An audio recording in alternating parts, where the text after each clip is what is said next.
jour sur les chemins, je marchais.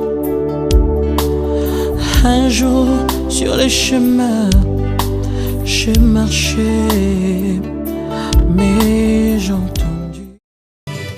Nous saluons tous nos bien-aimés qui nous suivent partout dans le monde. Que la grâce de Dieu vous soit donnée de la part de celui qui est éternel et puissant, maître en parole et en acte, celui qui a marché sur les rues de Galilée, les rues de Jérusalem, qui vous accorde sa grâce, vous tous qui aiment la parole de Dieu, la vérité qui choque, la vérité qui dérange, mais cependant, nous sommes nés dans la vérité, nous sommes obligés de dire la vérité, étant donné que le souffle n'est pas encore sorti de nous, nous devons dire la vérité. Que Dieu bénisse tous les bien-aimés qui sont en ligne avec nous, partout dans le monde. Nous saluons nos bien-aimés qui sont en Congo-Kinshasa, nos bien-aimés qui sont en Angola, nos bien-aimés qui sont ici en Europe, en Italie, précisément dans la ville de Milan, dans la ville de Turin. Là-bas, que la grâce de Dieu vous soit donnée de la part de celui qui nous aime tellement. Nous saluons nos bien-aimés qui sont en Allemagne, Wuppertal, que Dieu vous bénisse. Notre frère Martin et Maman Sophie, que Dieu vous bénisse. Nous croyons que nos bien-aimés qui sont en France, les élus de Paris, les élus de Lyon, les élus d'Orléans, tous nos bien-aimés qui sont partout, que la grâce de Dieu vous accompagne parce que nous croyons que Jésus qui nous a donné sa recommandation, sa parole, de l'attendre, lui qui est l'époux par excellence, le l'époux du sang, il arrive très bientôt pour nous prendre. Nous saluons aussi tous les élus de Bruxelles, que Jésus-Christ dans sa grâce vous garde encore. Nous croyons que l'œuvre que vous êtes en train de faire ici en Belgique porte ses fruits et le Seigneur est en train de préparer un peuple qui se prépare à rentrer à la maison. Un peuple qui ne veut plus vivre dans le péché, un peuple qui ne veut plus rester dans le mal, mais qui aime rester dans la plénitude du Seigneur, qui aime rester dans la gloire de celui qui les a envoyés sur la terre afin d'annoncer la gloire du royaume éternel qui arrive. Que Dieu bénisse aussi nos bien-aimés qui sont aux États-Unis. Nous pensons ici à nos bien-aimés, Shembo, la famille Shembo, que Dieu vous bénisse. En tout cas, partout dans le monde, Suède, Union, en Londres, UK, que Dieu vous bénisse aussi. Au Canada, nous pensons aussi à notre frère Adela, que Dieu te bénisse pour toute l'œuvre que tu es en train de faire. Nous bénissons aussi nos bien-aimés qui sont en Afrique du Sud, nos bien-aimés qui sont en Angola, nos bien-aimés qui sont au Sénégal, Gabon, Éthiopie, voire même en Turquie. Que Dieu de gloire vous bénisse parce que vous êtes les bienheureux de notre Seigneur Jésus. Nous sommes venus dans cette émission, une émission que nous avons intitulée BTATA, une émission qui recadre les enseignements des hommes de Dieu. Une émission qui recadre le pensée de ceux qui sont des escrocs, de ceux qui ont mis un manteau comme étant de pasteurs, de bishops, comme étant de prophètes, mais cependant, ils n'ont qu'une seule pensée, la pensée de soutirer de l'argent, de soutirer de frais, de soutirer beaucoup de biens auprès de fidèles au nom de Jésus.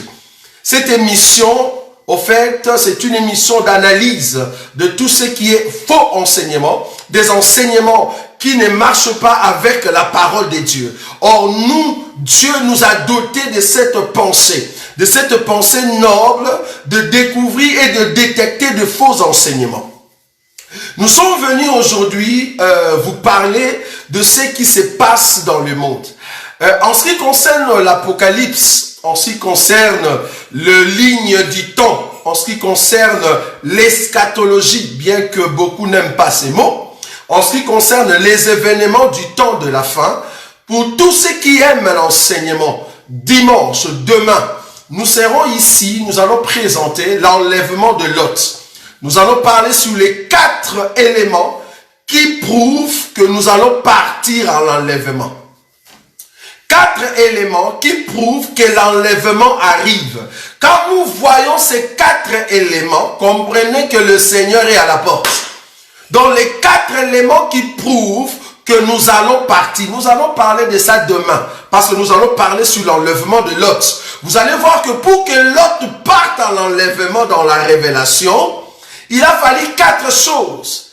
Or, Jésus nous a dit que dans notre génération, il y aura la génération de Lot. C'est-à-dire, les gens vont vivre comme au temps de Lot. Or, nous allons prendre maintenant la pensée de ce qui s'est passé au temps de Lot. Nous allons l'amener aujourd'hui pour comprendre, pour ceux qui n'ont pas encore été avertis, pour ceux qui ne suivent pas l'enseignement sur les événements du temps de la fin. On est vraiment étonné de voir que beaucoup de pasteurs, parce qu'il y a coronavirus, tous les pasteurs veulent prêcher maintenant l'Apocalypse.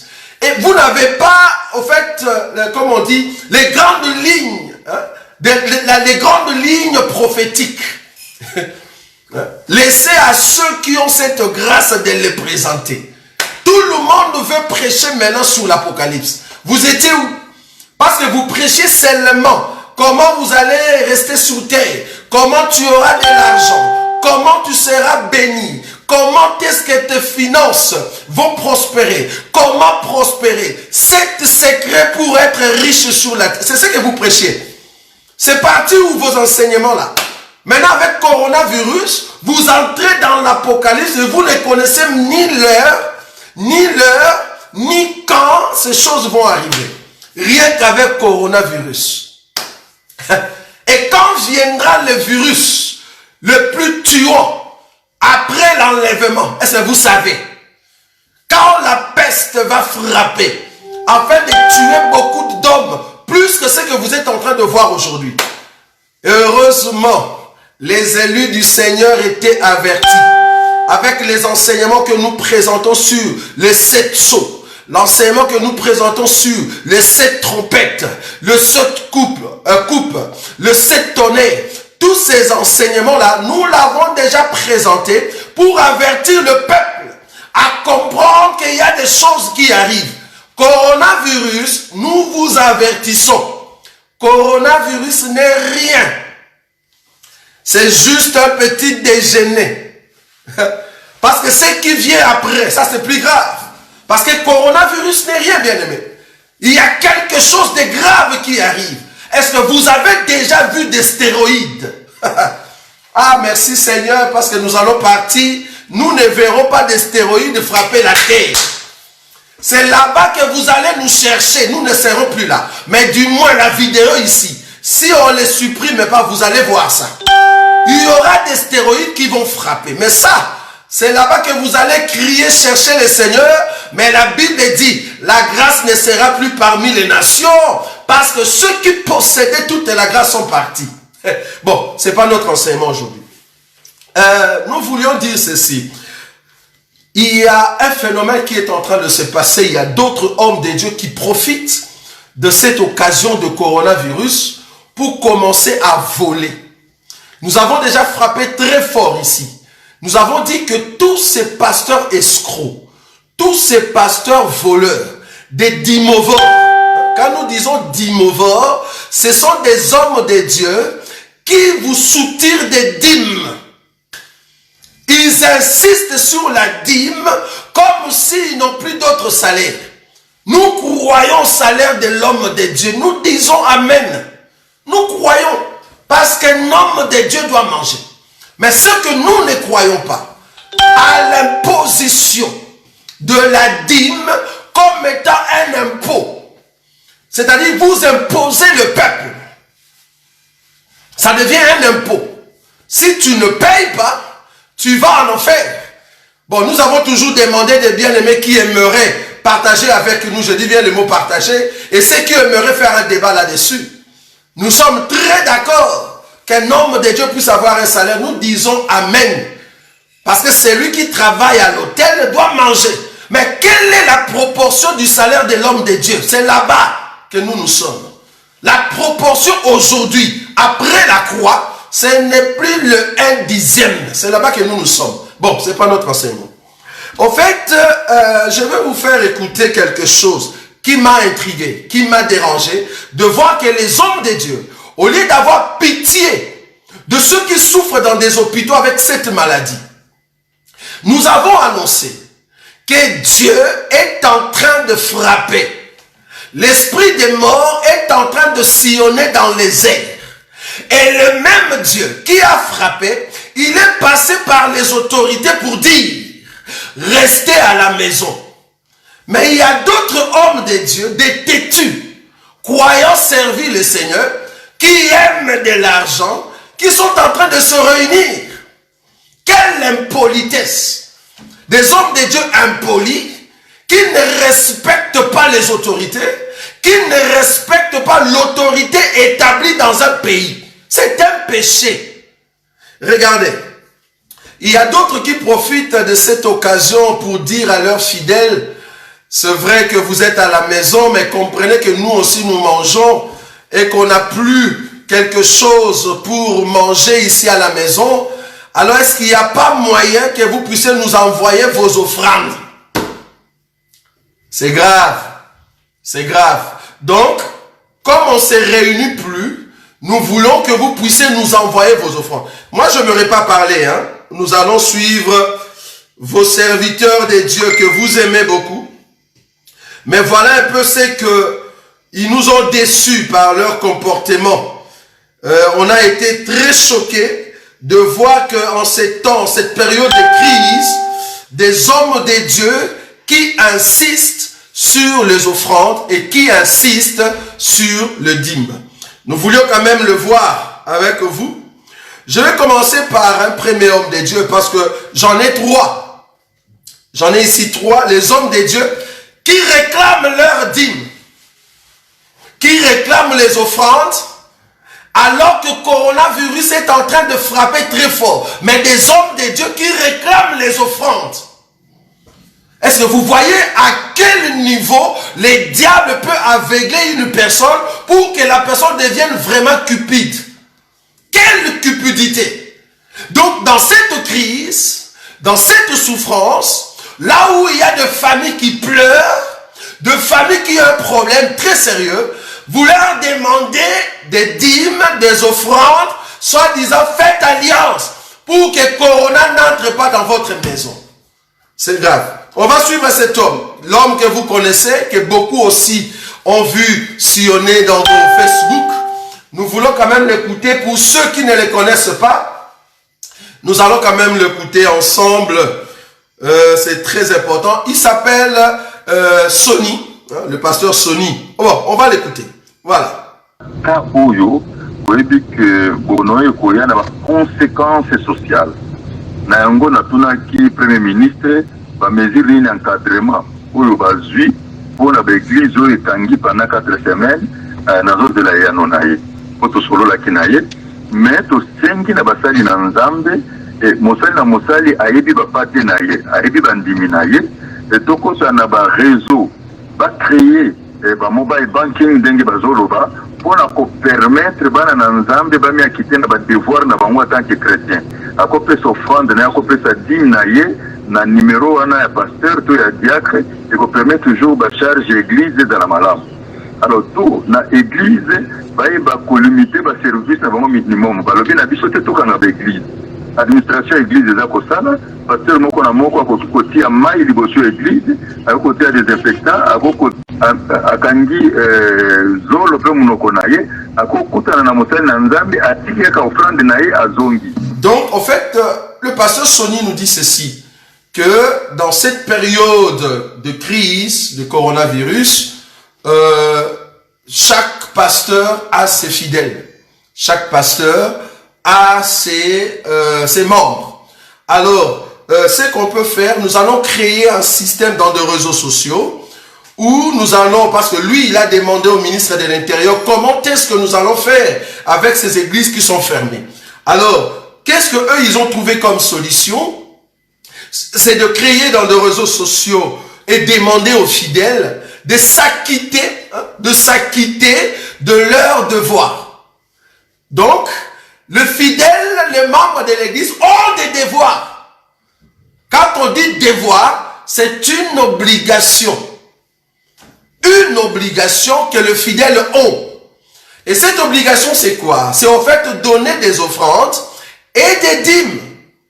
Cette obligation que lui, le pasteur Sony dit, c'est les offrandes et les dîmes. Alors comment ils vont donner? Parce que la loi au Congo stipule assez que tous ceux qui sont dans des maisons restent dans des maisons. Il n'y a plus de réunions. Donc il n'y a plus des églises qui se réunissent. Alors le pasteur étant responsable de tout le pasteur ou pastorat du Congo, il demande assez que ces fidèles-là, comme on n'a pas défendu strictement qu'on puisse se réunir, qu'est-ce qu'on va faire? Que les diacres ou de serviteurs de l'église mettent un seau devant l'église où les fidèles viendront. À part le seau d'eau, il faut qu'il y ait des désinfectants. Il faut désinfecter le main. Alors, il faut que le fidèle, là où ils sont, ils viennent là-bas, ils lavent le main et ou soit ils se désinfectent le main juste pour déposer l'offrande ou soit la dîme et partir. Voleur. Donc tu demandes à ces gens-là de quitter leur maison parce que vous, le pasteur, vous avez besoin des offrandes. Je suis pasteur aussi. Pour ceux qui ne me connaissent pas, bon, je n'ai pas besoin que vous puissiez me connaître. Je n'ai pas besoin d'étaler ma vie ministérielle ici. Ceux qui me connaissent, ils n'ont qu'à témoigner. On n'a pas commencé aujourd'hui, bien-aimés. Je vais vous relater l'histoire de l'église du Congo depuis 78. Ne pensez pas que nous sommes sortis de nulle part. Beaucoup d'entre vous qui sont serviteurs, à l'époque où nous prêchions encore, vous étiez encore de fumeurs et vous étiez dans des bars. Mais Dieu nous a fait la grâce depuis ce temps-là de commencer à prêcher. Mais cependant, nous avons rencontré la vérité, bien-aimés. Donc ne pensez pas que nous sommes sortis de nulle part. Est-ce que cet homme-là qui prêche, il a une église? Si seulement tu me connaissais. Bon, je ne vais pas, au fait, me parler de moi. J'aimerais parler de Jésus. Ces gens-là, cet homme-là de Sony, donc il nous dit que ces gens-là, le membre de l'église, doivent venir. Ils quittent leur maison, ils viennent seulement pour déposer l'offrande et la dîme. Et tu peux repartir parce que tu avais lavé le main et désinfecté tes mains, c'est bon. Tu peux partir. Mais ce qu'il oublie, que c'est au péril et risque que ces gens-là doivent quitter leur maison et venir déposer l'offrande parce que l'église n'est pas derrière leur maison. Il faut prendre les transports en commun. Donc tu es exposé à la contamination. Tu es exposé à contaminer les autres si tu es malade. Mais ça, le pasteur n'a pas besoin.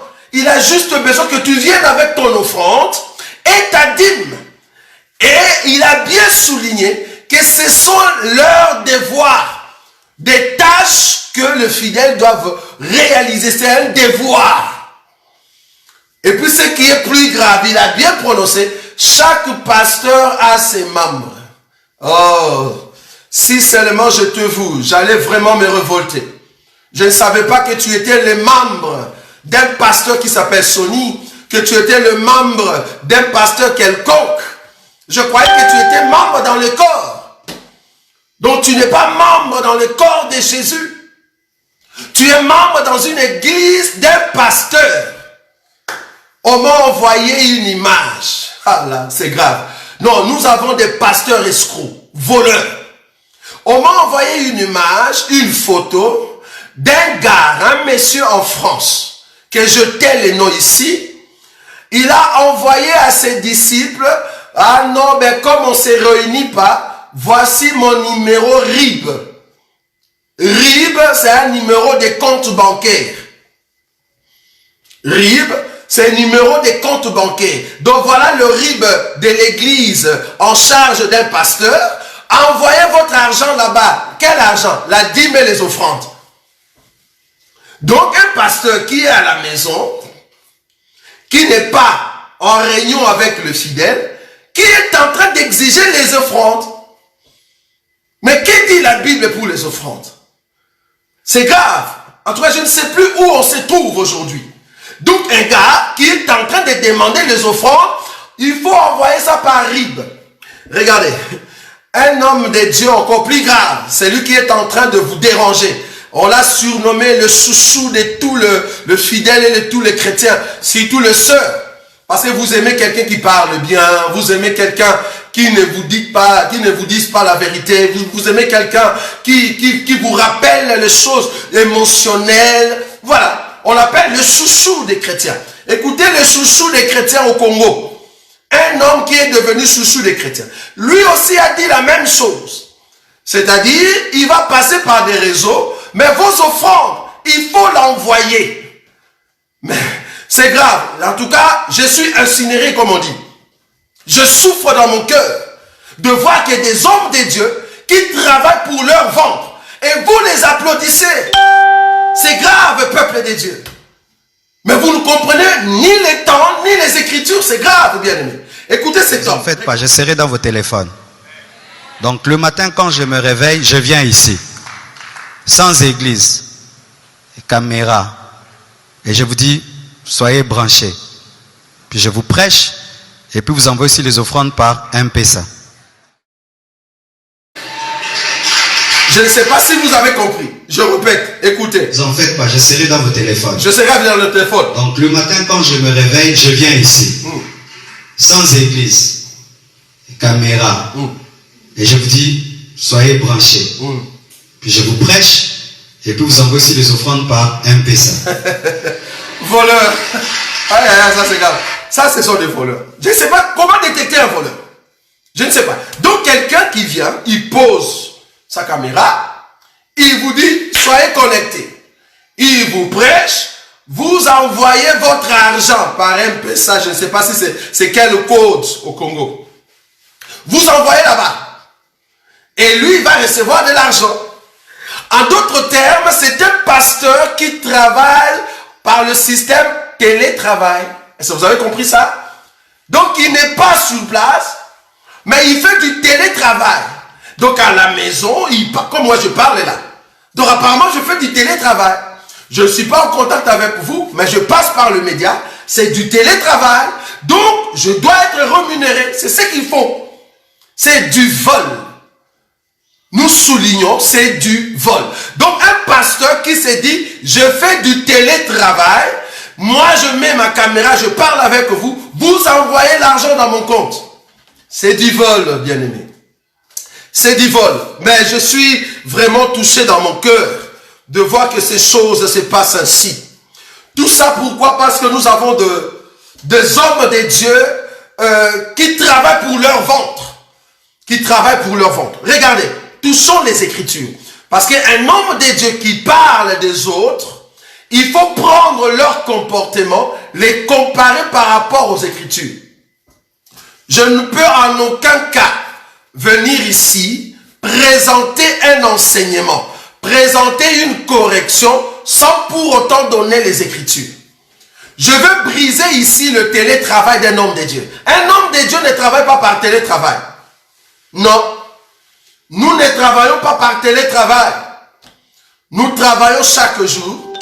Nous travaillons à tout moment. Et la rémunération, c'est par le Seigneur. C'est le Seigneur qui touche le peuple. Nous n'avons pas à obliger le peuple à nous donner quelque chose. Ça, je serai contre toujours. Parce que je n'ai pas... Paul est parti même plus loin. Il a dit dans les territoires d'Achaïe, je préfère garder cette confiance que j'ai auprès du peuple, de ne demander aucune de mes droits, ou aucun de mes droits. Est-ce que vous ne pouvez pas le faire pour cette période de souffrance, de surpasser un peu vos désirs, d'aller pour demander des offrandes et les dîmes, s'il vous plaît, homme de Dieu. Remarquez, je vais prendre une écriture. Actes chapitre 4. Actes chapitre 4, le verset 31. Je ne vais pas vous garder très longtemps, parce qu'ici, c'est vraiment voir cet aspect, comment est-ce que les gens peuvent profiter des malheurs des autres pour commencer à soutirer de l'argent. Jusqu'à leur dire, ah non, il faut donner des sémences, c'est-à-dire faire une alliance pour que Corona n'entre pas dans votre famille. Ça, c'est grave. Tu n'as même pas compris qu'est-ce qui se passe dans le monde. C'est que toi, tu vois, homme de Dieu, c'est de l'argent. C'est grave. C'est vraiment grave. C'est hallucinant, comme on dit. Écoutez, Actes chapitre 4, le verset 31. Actes chapitre 4, le verset 31. Quand ils eurent prié, les lieux où ils étaient assemblés trembla.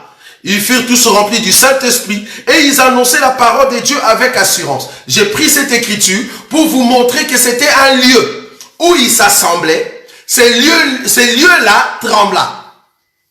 Donc c'était un endroit, c'est là-bas qu'ils s'assemblaient, et ces lieux-là trembla. Mais regardez, l'écriture continue. 32. La multitude de ceux qui avaient cru n'était qu'un cœur et qu'une âme. Nul ne disait que ses biens lui appartenaient en propre, mais tous étaient d'un commun accord. Les apôtres rendraient avec beaucoup de force au témoignage de la résurrection du Seigneur Jésus, et une grande grâce reposait sur eux tous, car il n'y avait parmi eux aucun indigent. Tous ceux qui possédaient des champs ou des maisons le vendaient, apportaient le prix de ce qu'ils avaient vendu, et ils les déposaient aux pieds des apôtres, et l'on faisait des distributions à chacun selon qu'il avait besoin. J'ai pris cette écriture pour vous amener, vous qui donnez de l'argent au pasteur, bishop, archibishop. Nous sommes en train d'attendre archipape. Comme ça, tu es au-dessus de pape. Là, c'est bon. Parce que pape, c'est lui, au fait, le titre élevé. Sois seulement archipape. Tu vois, là, c'est bon. Donc, il n'y a personne qui te surpasse, quoi. Là, c'est très bon, mon ami. Au lieu de prendre archibishop, les tractaires, si il y a d'autres, ils se donnent des noms extraordinaires. Prends seulement archipape. Comme ça, tu es au-dessus des papes. Tous les papes, c'est toi. On te donne ces titres-là, c'est mieux. La Bible dit que tous ceux qui se réunissaient, qui étaient dans l'ensemble, ils amenaient leurs biens aux pieds des apôtres. Nous sommes d'accord que l'offrande, ceux qui veulent participer dans l'œuvre du Seigneur, ils vont venir dans l'ensemble là où vous êtes pour donner vos offrandes. Je ne suis pas contre les offrandes. Faut pas aller changer ma pensée. Je n'ai pas dit ici que je suis contre les offrandes. En tout cas, à moins qu'il y ait un débat là-dessus pour ceux qui pensent que les offrandes ne sont pas utiles quand nous sommes en train de nous réunir. Je ne suis pas contre les offrandes. Mais je suis contre le voleur des offrandes. C'est très important. Donc ici, l'Écriture nous montre qu'en réalité, quand les gens se réunissent, il faut quand même apporter quelque chose. Je prends encore une autre écriture. Actes chapitre 24. Je vais juste citer des écritures rapidement et nous allons prendre ce qui est nécessaire aujourd'hui. Actes chapitre 24, le verset 16 jusqu'à 17. C'est pourquoi je m'efforce d'avoir constamment une conscience sans reproche devant Dieu et devant les hommes. Après, écoutez bien l'écriture 17. Après une absence de plusieurs années, ça c'est Paul qui parle. Après une absence de plusieurs années, je suis venu pour faire des aumônes à ma maison et pour présenter des offrandes. Ça c'est Paul. Paul nous dit que après l'absence de plusieurs années, il est venu pour donner son offrande. Ce n'est pas un péché. C'est-à-dire pendant ces temps de crise, que quelqu'un ne donne pas son offrande. Ce n'est pas un péché. Attendez quand vous allez vous réunir, la personne va donner son offrande. Pourquoi demander l'offrande dans cette période de crise? Alors qu'on ne se réunit pas. Comment déposer mon offrande aux pieds des apôtres alors qu'on ne se réunit pas? Comment me dire, voilà le RIB, envoyez ton argent alors qu'on ne se réunit pas? Nous travaillons par médias. Pourquoi tu m'envoies le RIB pour que j'envoie mon argent? Pourquoi on ne se réunit pas? Bon, peut-être, c'est pour payer des loyers. C'est pour payer le salle, comme on dit, parce que vous êtes en train de louer une salle. Ok, nous sommes d'accord. Mais cependant, si tel est le cas, est-ce qu'il faut exiger le peuple à ce qu'ils quittent leur maison et qu'ils viennent au risque péril de leur vie pour qu'ils viennent donner des dîmes? Ça c'est un. Deuxièmement, même la loi ici en Europe, même les Blancs, ceux qui nous ont hébergés ici en Europe, ils ont compris qu'une personne qui est en train de louer une maison, avec la situation actuelle, avec le salaire qui baisse, avec le télétravail, avec des chômages techniques, c'est ce que je voulais dire. Avec ces chômages techniques, la personne n'a plus la force d'avoir beaucoup d'argent comme c'était avant. Donc du coup, qu'est-ce qu'ils font faire? Ou soit, qu'est-ce qu'ils ont fait? Ils ont créé un système pour faire de sorte que ceux qui payent des maisons, qui ne puissent pas payer ce mois ici. Donc vous allez sauter un mois. Et ceux qui sont des propriétaires, ils ne vont pas payer leur somme hypothécaire pour sauter un mois. Même un païen a compris. Un païen a compris que ces gens, pour le moment, avec la période de crise de coronavirus, je ne peux pas exiger à ceux qui puissent payer sa location de la maison. Je ne peux pas l'exiger à ceux qui payent la contribution hypothécaire. Donc faisons de sorte que ces mois ici, que vous ne puissiez pas payer, vous allez le payer peut-être après. Ça peut prendre 2 mois, mais ne payez pas. Ou soit diminuez d'abord le montant, coupez en 2, ou soit en 3. Mais vous, le pasteur, censé avoir la connaissance, vous exigez à ces gens-là qui souffrent mentalement, qui souffrent économiquement, qui souffrent sanitairement, vous leur imposez la dîme. Mais soyons sérieux. Soyons sérieux, vous êtes vraiment des criminels en fait. Des criminels qui ne respectent pas d'abord l'autorité établie dans un pays et qui exigent un peuple qui souffre déjà. Vous l'exigez d'amener de l'argent. Vous l'exigez d'amener de l'argent. Ça, c'est grave. C'est de la criminalité. En réalité, si le gouvernement, si l'État établi dans un pays connaissait ces choses, vous serez arrêtés. Ce sont des gens qui souffrent. Ils ont un problème très sérieux. Parce que parmi ces gens-là, il y a d'autres. Leur famille, il y a un membre de famille qui souffre de coronavirus. Il y a d'autres, la personne est encore à l'hôpital, on ne sait pas aller le voir. Il y a d'autres, il y a quelqu'un qui est mort, vous ne savez pas aller dans en son deuil. Ces gens-là souffrent dans leurs pensées. Au lieu de leur amener rien que la parole et la prière, vous leur exigez encore l'offrande et la dîme. Mais vous êtes des voleurs. Je ne sais pas quel mot que je peux utiliser, vous êtes des voleurs. Normalement, en ces temps ici, ce que vous deviez faire, c'est ce que je viens de lire maintenant. Quand on amenait le bien auprès des disciples et les apôtres, c'était pour distribuer. Il faut distribuer ceux qui n'en ont pas. Normalement, dans ces temps de crise, toi, pasteur qui me regarde, toi, archibishop qui me regarde, toi, archipape, prophète, apôtre, docteur, évangéliste, vous serviteurs de Dieu, ce que vous devez faire avec vos contributions, avec votre économie de l'église, c'est de prendre l'argent de l'église, acheter des sacs de riz, acheter des poissons et des poulets, aller distribuer aux gens qui sont à la maison. C'est ce que vous deviez faire. Au lieu de leur exiger de vous amener de l'argent, mais faites ce que la Bible dit ici. Amenez, prenez cet argent que vous avez déjà contribué, que vous avez déjà dans votre compte. Achetez de biens, allez visiter ces gens-là. C'est grave. Allez visiter ces gens-là, ils souffrent. Quand Dieu est en train de frapper le monde, quand Dieu est en train de lever sa colère contre la terre, ces gens-là ont besoin de vos soutiens. Pas seulement le soutien par la prière, pas seulement le soutien par la prédication. Ils ont besoin aussi, si vous avez l'argent, c'est maintenant, ou soit vous achetez de biens, ou soit après cette crise, mettez de l'argent à côté, achetez de biens, allez visiter ces gens-là. Au lieu de le faire, mais vous demandez de l'argent à ces gens-là. C'est malheureux. Et c'est criminel de votre part. C'est grave. Alors, quel est le danger qui réside dans tout cela? Le danger est que vous mettez dans la tête de fidèles cette pensée de ne plus vous donner de l'argent.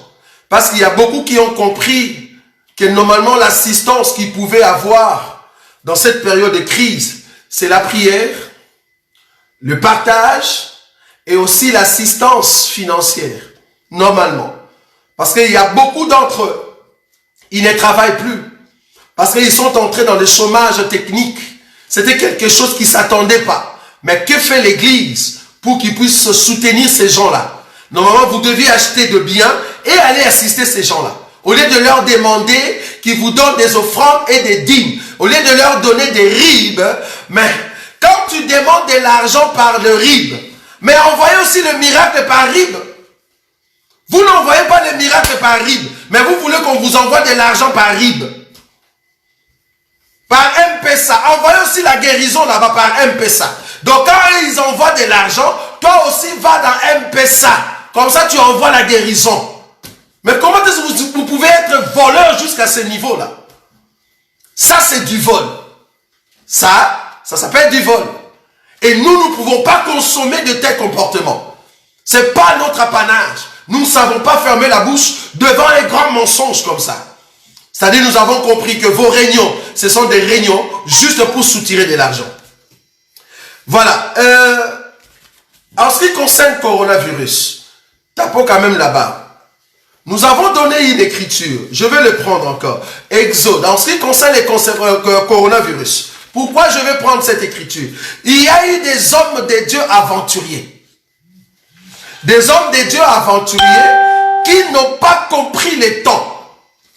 Qui n'ont pas compris ce qui se passe dans le monde. Ils ont osé. Je dis bien osé. Ici en Belgique, soi-disant, bon, nous allons prier pour que Dieu puisse chasser le coronavirus de la Belgique. Ok. Vous avez chassé le coronavirus de la Belgique. J'ai regardé le serviteur de Dieu de la France. Nous allons prier pour chasser le coronavirus de la France. Au Congo, nous allons prier pour chasser le coronavirus au Congo. Maintenant, ceux de la Belgique, ils envoient le coronavirus où? Ceux de la France, ils envoient le coronavirus où? Où est-ce que ceux du Congo envoient le coronavirus? Vous les envoyez où? Vous envoyez ça où? En Chine? Vous voulez que ça revienne là-bas en Chine? Ici en Europe?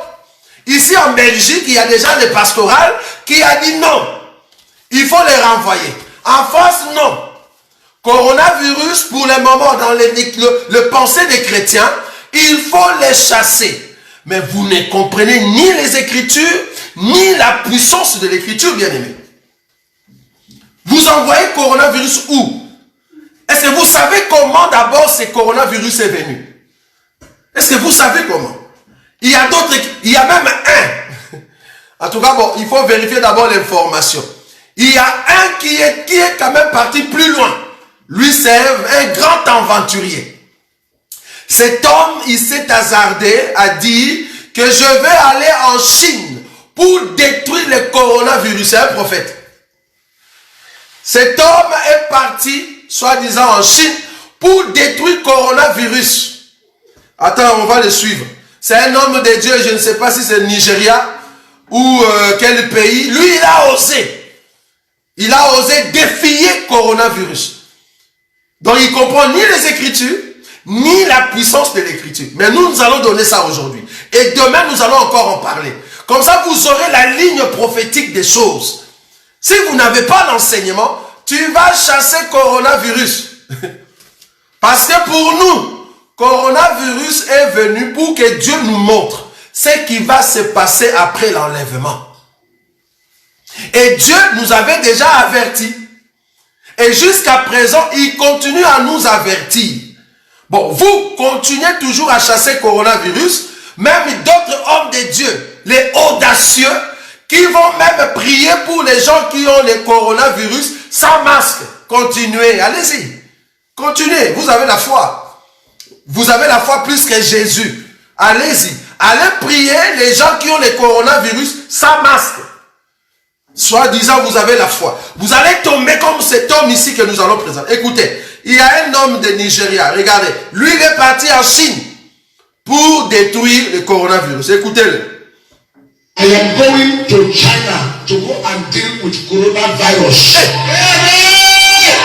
I am going prophetically to destroy coronavirus. I am going to China. I want to destroy coronavirus.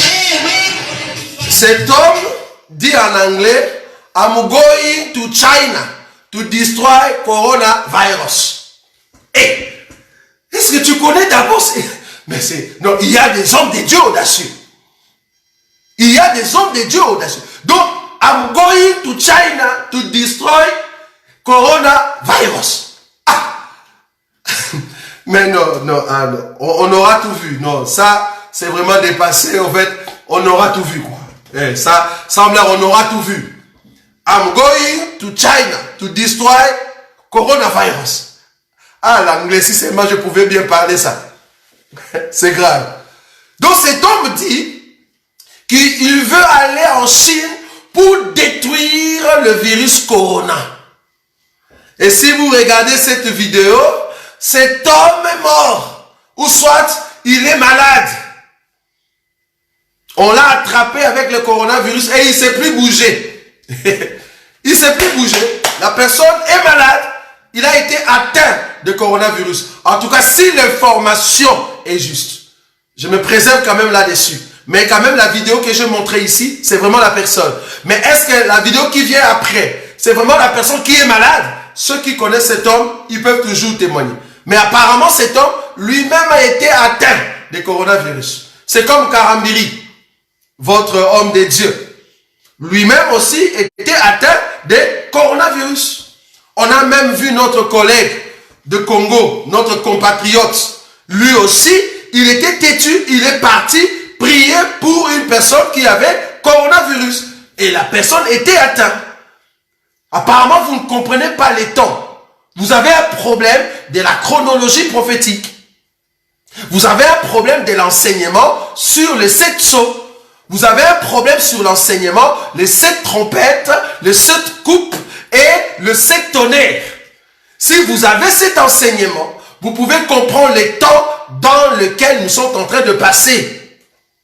C'est très grave. C'est pour cela que demain, nous allons toucher un enseignement très important. À partir des 18 h, nous serons en live. Nous allons présenter l'enlèvement de Lot. 4 éléments qui prouvent que nous allons partir en enlèvement. 4 éléments avant l'enlèvement de l'église. Quels sont ces 4 éléments? Nous allons les présenter demain. C'est très important. Alors, je vais terminer.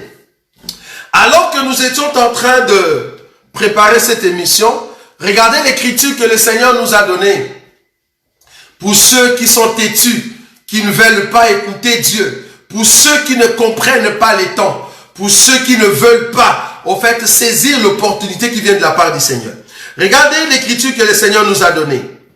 Je suis dans le livre de Jérémie. Jérémie, vous allez lire avec moi.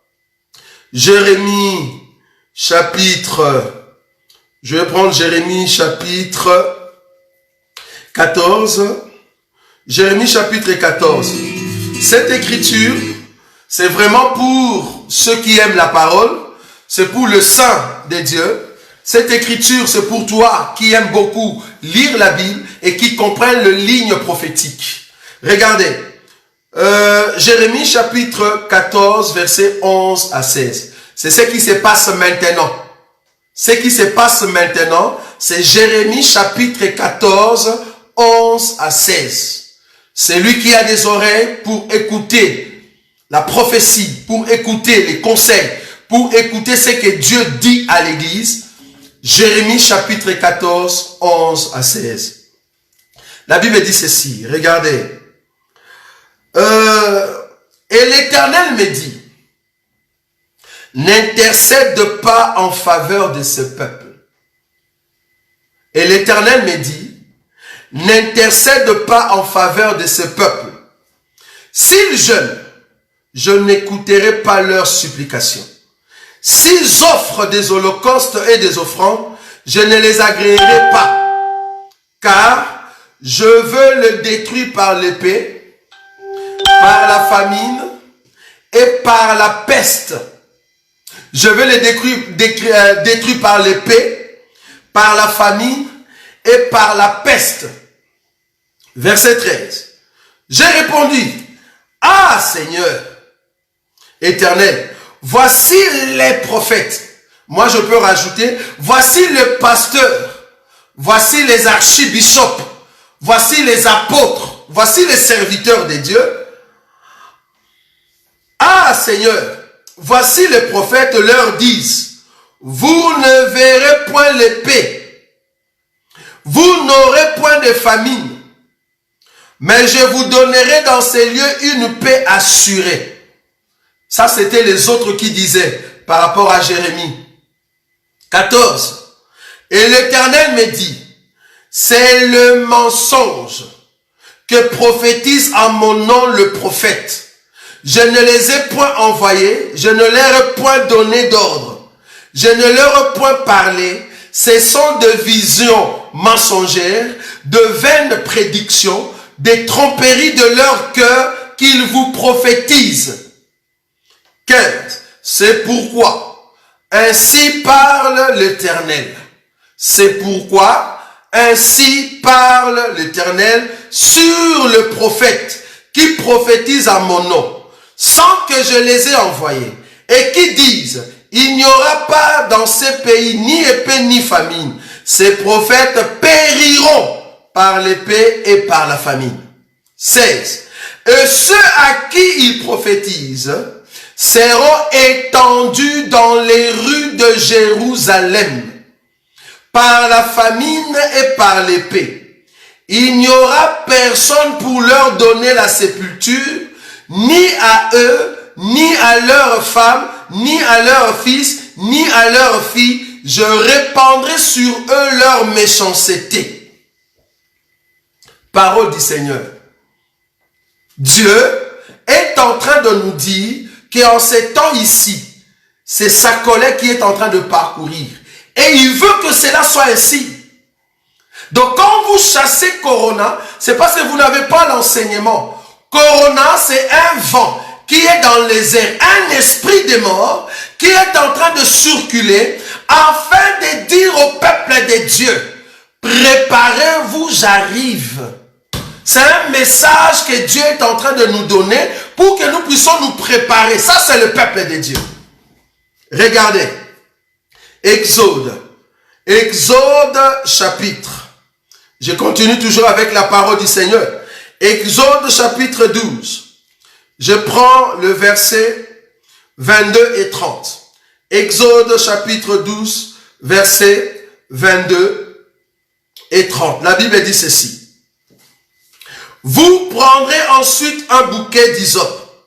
Vous le tremperez dans le sang qui sera dans les bassins et vous toucherez les linteaux et les deux poteaux de la porte avec le sang qui sera dans les bassins. Écoutez, nul de vous ne sortira de sa maison jusqu'au matin. Nul de vous ne sortira de sa maison jusqu'au matin. Pourquoi? Parce qu'il y a un esprit qui est en train de sillonner. N'osez pas sortir parce que Dieu est en train de frapper l'Égypte. Dieu est en train de frapper l'Égypte. Et nous, enfants de Dieu, nous sommes dans des maisons peintes de sang. C'est là-bas que nous nous reposons parce que le matin, c'est l'enlèvement. Le matin, c'est le départ. Le matin, nous allons sortir de l'Égypte. Mais pendant la nuit, Dieu est en train de frapper l'Égypte pour que l'Église Israël voie la grandeur de Dieu. Mais vous êtes en train de dire à Dieu, ferme. Enlève Corona. Non, Dieu va continuer jusqu'à ce que, s'il avait dit ça va prendre un mois, ça va prendre un mois. Comme ça, l'église va consommer et voir la grandeur de ces grands dieux qu'il a prié depuis longtemps. Si seulement vous saviez comment est-ce que nous sommes contents de comprendre qu'il y a quand même le Dieu qui existe. En voyant ces choses, donc nous ne prions pas en vain. Dieu existe. Le monde est paralysé. Si Dieu veut frapper le monde aujourd'hui, nous avons compris comment est-ce que Dieu va frapper le monde. Avec ce qui se passe des coronavirus, nous, Église, nous avons vu, oui, notre Dieu est puissant. Maintenant, Dieu est en train de frapper, vous dites, non, Dieu arrête. Arrête cette colère, mais ce n'est pas contre vous. La colère de Dieu, ce n'est pas contre les enfants. Parce que les enfants sont exempts. Même si je partais, je veux me réveiller. Mais ceux qui meurent dans le péché, ils ne vont pas se réveiller. Même si Corona m'attrapait aujourd'hui, je veux me réveiller et je veux partir en enlèvement. C'est ce que beaucoup ne comprennent pas. Mais regardez le verset 30. Exode chapitre 12, le verset 30. La Bible dit ceci. Le verset 30. Pharaon s'éleva des nuits, lui et tous ses serviteurs, et tous les Égyptiens, et il y eut des grands cris en Égypte, car il n'y avait point de maison où il y eut un mort. C'est-à-dire, dans toute Égypte, il y avait des morts. Je me te dire, nous, Église, nous n'avons pas peur de Corona. Nous n'avons pas peur de Corona, bien-aimés. Si seulement vous saviez que nous sommes une église qui est en train de crier avec le Saint-Esprit, viens Seigneur. Si seulement tu pouvais nous donner le repos. Nous n'avons pas peur de Corona. C'est vous qui avez peur de Corona. C'est pour cela que vous demandez des dîmes. C'est pour cela que vous voulez arrêter la plaie parce que vous avez peur. Tout le monde prêche maintenant sur l'Apocalypse. Mais vous étiez le premier à prêcher le 7 secrets pour rester sur la terre. Comment gagner de l'argent. Ça, vous ne prêchez plus. Vous voulez maintenant prêcher l'enlèvement. Comment partir au ciel. Mais ça, c'est notre demeure. Parce que nous, dans nos assemblées, l'enseignement sur l'enlèvement, l'enseignement sur la sanctification, l'enseignement sur la pureté, fuir le péché, c'est chaque jour. Un homme, un enfant de Dieu, qui marche dans le péché au milieu de saints, il n'a pas de place. Mais dans vos églises, vous amenez n'importe qui. Une sœur avec des collants. Une sœur soi-disant servante de Dieu. Avec des cheveux jaunes. Ah, c'est grave. Soi-disant servante de Dieu. Qui prêche dans vos églises. Avec des cheveux jaunes. Tu es noire, africaine, maman africaine. Mais tu as des cheveux jaunes. Tu n'es pas albinos. Tu n'es pas albinos. Tu es noir normal. Tu n'es pas albinos, mais tu enlèves les cheveux noirs, tu mets des cheveux jaunes. Et tout le monde dit Amen. Dans nos assemblées, ça ne passe pas. Dans vos assemblées, vous ne savez pas prêcher les femmes comment respecter la parole de Paul. Et vous dites que vous êtes le frère de Paul. Non, Paul ne vous connaît pas. Parce que si Paul était ressuscité aujourd'hui, il va dire, mais qui sont ces gens-là qui citent mon nom, alors que je ne suis pas leur frère? Vous ne connaissez ni Paul, vous ne connaissez ni Pierre, et vous ne connaissez ni les seigneurs. Parce que les recommandations sont strictes. Parce que nous martelons là-dessus. Nous sommes de ceux qui prêchent la sanctification, la pureté du cœur, le respect des Écritures. Nous frappons très fort là-bas. Bien-aimés dans les seigneurs, je voulais juste nous rappeler que tous ces gens, tous ces hommes de Dieu qui se sont réveillés, soit disant, ils veulent maintenant prêcher l'Apocalypse, c'est la peur. Ils ont peur, ils n'ont jamais compris qu'un jour Dieu pouvait faire ces choses. Ils avaient des informations, mais ils n'avaient pas la certitude que ces choses vont venir. Maintenant, j'aimerais voir ces gens-là, mais parce que je ne serai pas là. J'aimerais voir ces gens-là quand les stéroïdes vont commencer à frapper la terre. Quand les volcans, les éruptions vont commencer à sortir et tuer les gens. Quand les tsunamis vont commencer à entrer. Quand dans des pays comme Miami, il y aura l'invasion des eaux de la mer qui vont commencer à s'abattre sur les gens. J'aimerais voir ces gens-là, comment ils vont maintenant crier au Seigneur, alors que nous ne serons plus là. Parce que l'enlèvement va nous amener auprès du Seigneur. J'aimerais voir ces gens-là, quand tous les démons de l'abîme vont sortir. J'ai même vu une vidéo où on montre un démon, un esprit qui est en train de marcher sur au-dessus d'une église. Mais il y a un temps où le puits de l'abîme sera ouvert, où tous les démons vont marcher, vont entrer dans des vies des gens, et il y aura la sauvagerie extraordinaire. Beaucoup d'entre vous ne vont plus aimer vivre sur la terre, mais hélas, ça sera déjà trop tard, nous serons déjà partis. Bien-aimés dans le Seigneur, vous qui êtes élus du Seigneur, vous qui êtes les saints de Dieu, le racheté du Seigneur, nous étions déjà avertis. Cette chose, nous ne sommes pas étonnés, c'était des choses qui étaient déjà averties. Et Dieu nous a avertis là-dessus et nous sommes rassurés qu'il se prépare pour venir nous chercher. N'ayez pas peur des coronavirus. N'ayez pas peur de la mort. On n'a pas peur de la mort. C'est vrai, quand il y a séparation entre l'esprit et le corps, il y a un mouvement qui se fait et il y a une douleur qui monte. C'est vrai. Mais après, c'est le repos. N'ayez pas peur de ce vent. Parce que le seul ou la seule arme que l'ennemi peut utiliser, c'est la peur. Mais nous n'avons pas peur de la mort. C'est pour cela même nos bien-aimés qui vont rester là après l'enlèvement. Ils n'auront pas peur de l'antéchrist qui va le menacer par la mort. La mort, c'est une arme qui va te faire peur pour perdre ta foi. Faut pas avoir peur de la mort. La mort, c'est une porte pour entrer dans l'éternité. Nous n'avons pas peur des coronas. Mais nous voulons quand même respecter les Écritures. Quand les autorités nous disent de rester à la maison, nous restons à la maison. Le même Moïse qui a dit à Pharaon que Dieu va abattre frapper l'Égypte par le premier-né, ils seront tués. C'est le même Dieu qui a dit à Moïse, dit au peuple d'Israël de rester chez soi, de ne pas sortir jusqu'au grand matin. Le même Dieu qui a permis que le coronavirus frappe d'autres personnes, c'est le même Dieu qui nous a dit de rester à la maison et de se préserver. Et j'aimerais vous dire que Jésus-Christ n'est pas venu pour tout le monde. Jésus-Christ n'est pas mort pour toute l'humanité. Non. Vous avez très mal compris l'écriture. Jésus-Christ est mort pour ses frères. Quand nous parlons de ses frères ici, c'est d'abord le frère céleste et le frère terrestre. Bon, ça, il faut venir chez nous pour comprendre ces choses. Nous ne voulons pas entrer dans les détails. Parce que Jésus-Christ n'est pas mort pour tout le monde. Jésus-Christ est mort pour ceux qui viennent du ciel et qui vont rentrer au ciel.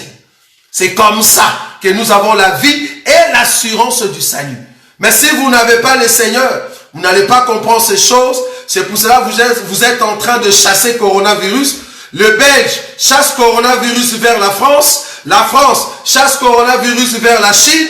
La Chine chasse coronavirus vers l'Italie. Italie, tous les pasteurs commencent à chasser coronavirus vers le Congo. Le Congo chasse coronavirus. C'est football. Football, c'est le football. On donne au 5, 5 il donne au 7, 7 il donne au 8, 8, goal. Bon, vous allez jeter ça où? Football, ça c'est football vraiment. Alors que nous comprenons que c'est un vent que Dieu veut frapper sur la terre afin que l'Église comprenne la grandeur de Dieu. Demain à partir de 18h, nous serons en live. Nous allons prêcher sur les 4 éléments qui prouvent que nous allons partir en enlèvement bientôt. 4 éléments avant l'enlèvement. Quand nous voyons ces 4 éléments comme la génération de Lot, alors nous avons très bien compris que le temps nous est vraiment compté et c'est là-bas que nous allons nous préparer. Donc voilà un peu cette intervention que je voulais quand même apporter au peuple de Dieu pour dire que tous ces hommes de Dieu qui vous donnent de foi, soi-disant amener vos offrandes et Dieu va faire une alliance pour que le coronavirus ne puisse pas entrer, vous serez surpris de voir que ce coronavirus est entré dans votre famille et vos enfants sont morts. Tu vas entrer dans une foi de sortie dehors, soi-disant j'aurai pas coronavirus parce que le pasteur a prié pour moi, tu sors dehors et tu l'attrapes. C'est là-bas que tu vas haïr ton pasteur pour rien. Mais moi je vous dis, par la parole de Dieu comme Moïse, restez chez vous. Jusqu'à ce que cet esprit, cette pandémie va passer et le Seigneur ne manquera pas de vous bénir parce que c'est lui notre Dieu, c'est lui qui nous protège. En tout cas, que Dieu vous bénisse, vous tous qui étaient avec nous en ligne. Nous croyons que demain nous serons encore nombreux en ces lieux afin de contempler le Seigneur, c'est lui qui est notre Dieu. En tout cas, nous allons écouter encore quelque chose ensemble avant de nous séparer parce que notre Dieu est tellement magnifique. Nous voyons sa grandeur, nous voyons sa puissance. À chaque fois, quand nous voyons la grandeur de Dieu, nous sommes dans la joie. Nous sommes un peuple. Dieu nous a dit avant de commencer cette année, là, j'aimerais quand même rire un peu de tous ces hommes de Dieu qui ont déclaré tout haut. Cette année, il n'y aura pas de problème. C'est une année de puissance, une année d'épanouissement. Nous, en tout cas, nous avons dit c'est une année de rire. Dieu a commencé à nous faire rire comme au temps d'Abraham. Quand Dieu a commencé à frapper Sodome, Abraham était seulement dans l'intercession, mais il attendait Isaac parce que le rire arrive. Mais Dieu va d'abord commencer par frapper le pays de Sodome. Après, le rire vient. Donc, Dieu a commencé à rire avec nous. Nous sommes en train de contempler Sodome qui est en train de passer sous le feu. Et après, notre Isaac sera là. Et nous allons voir la grandeur de celui qui est Dieu. Dieu nous avait déjà prévenu que nous allons rire. Nous allons rire de ces pasteurs qui pensaient que les offrandes seraient chaque dimanche. Mais malheureusement, ce n'est pas chaque dimanche. Voilà, c'est arrêté. Donc, bientôt, vous serez obligés, n'est-ce pas, de chercher des travail. C'est mieux. Dieu va vous bénir par le travail de vos mains. C'est très important, au lieu de rester derrière vos chaises en or, vos chaises de Louis XIV, et diriger un peuple, imposer la dîme, imposer les offrandes. Nous disons que Dieu vous a confondu. En tout cas, que Dieu vous bénisse. Nous allons nous rencontrer demain à partir de 18 h. Ne manquez pas, ne manquez pas, ne manquez pas. Nous allons parler sur l'enlèvement. Que Dieu vous bénisse.